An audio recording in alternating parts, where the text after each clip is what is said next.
सुरुमा त फ्रान्सलाई केही न केही गर्नै पर्छ। छिटोभन्दा छिटो यिनीहरूलाई रोक्नलाई डेथ नोटमा यिनीहरूको नाम लेख्नै पर्छ। यसरी नै गइरह्यो भने फ्रान्सले वर्ल्ड कप जित्न पनि बेर लाउँदैन।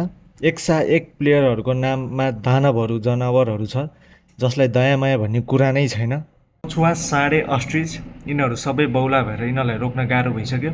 एम्बापे र ओलिसे पनि गोल र एसिस्टको रेकर्ड बनाउँदै गइरहेछ।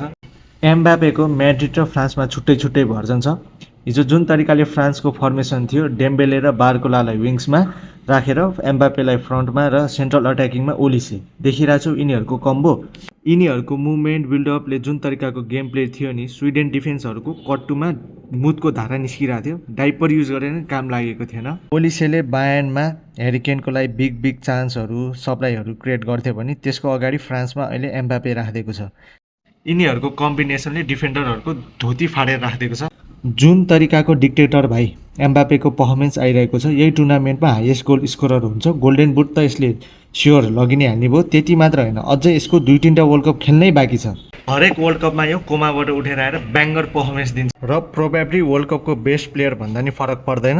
यसरी नै यिनीहरूको गेम प्ले कन्टिन्यू भइरह्यो भने योपालिको वर्ल्ड कप फ्रान्सले जित्छ भन्दा नि केही फरक पर्दैन।